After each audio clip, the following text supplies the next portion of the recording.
तो इस वीडियो में हम सबसे पहले क्या करते हैं, एक लोकल सेटअप बनाते हैं फॉर लोकल डोमेन अंडरस्टैंडिंग। इसके अंदर क्या होगा कि जो हम एक लोकल यूआरएल बनाएंगे वो खाली हमारे वीएम के अंदर ही एक्सेस होगा।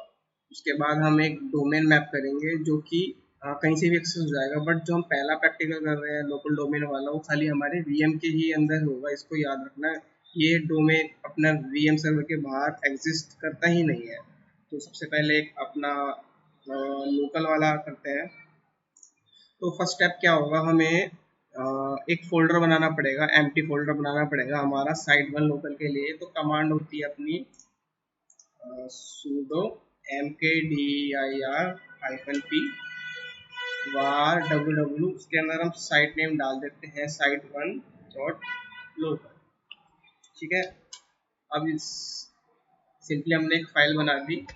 अब हम इसके अंदर जाते हैं, इस फोल्डर के अंदर जाते हैं। अब हमें एक index.html फाइल बना देते हैं इसके अंदर, जो कि हम एक्सेस करना चाहते हैं। और इसके अंदर हम कंटेंट डाल देते हैं हाय फ्रॉम लोकल।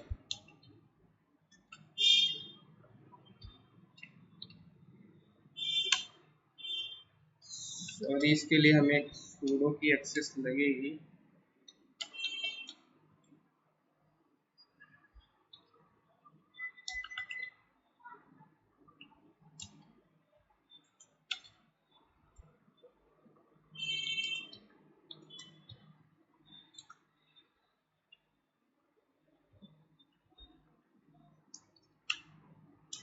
अब देखते हैं, हमने एक फोल्डर बैक आके देखते हैं कि हमने क्या करा। एक इसके अंदर फोल्डर बनाया, जो हमारा पाथ होता है। एक फोल्डर हमने एक अपनी वेबसाइट का पाथ बना दिया। इस फोल्डर इस हमें एक वेबसाइट बनानी है, उसके अंदर हमने एक इंडेक्स के लिए index.html बना ली, जो हमारा जब भी हमारा सर्वर लोड होगा तो इस पे सबसे पहले इस पे हिट मारेगा। अब हम इसकी परमिशन चेक करते हैं पहले। तो अभी इसको रूट एक्सेस है, बट हमने एक कॉन्फ़िग फाइल में देखा था कि हमेशा इसको किसी यूज़र की एक्सेस होनी चाहिए, www-data वाले यूज़र की होनी चाहिए। तो हम यहाँ पे चेंज ओनर की कमांड डाल देते हैं, ताकि उस यूज़र को ही खाली एक्सेस हो उसका। तो उसके लिए कमांड होती है ch ओनर, उसके बाद ओनर का नाम -r और साइट लोकल। अब आप देखोगे कि इसका ओनर और ग्रुप परमिशन जो भी होता है उसको हमने चेंज कर दिया। उसके बाद नेक्स्ट स्टेप क्या होता है, हमें एक साइट की कॉन्फ़िग फाइल बनानी है साइट अवेलेबल वाले फोल्डर के अंदर, जो कि nginx में है।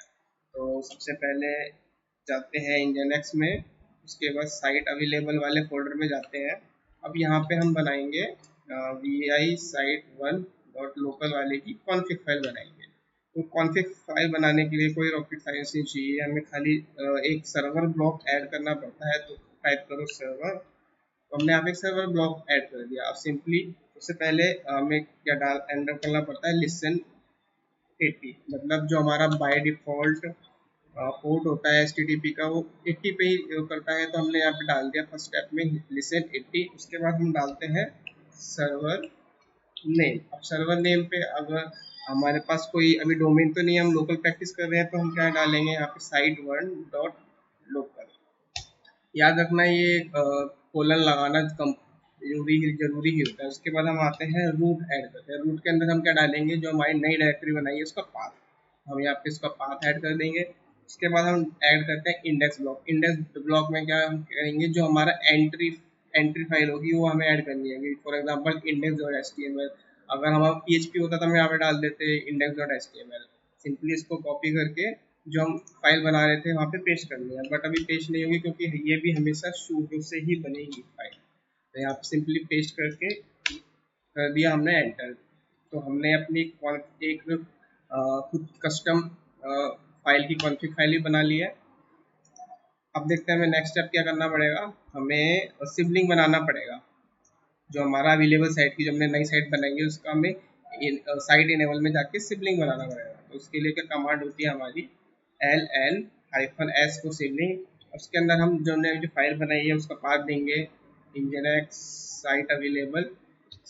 और उसके बाद हम डालेंगे जो हमारा इनेबल साइट वाला पाथ है, उसको ऐड करेंगे इसके अंदर।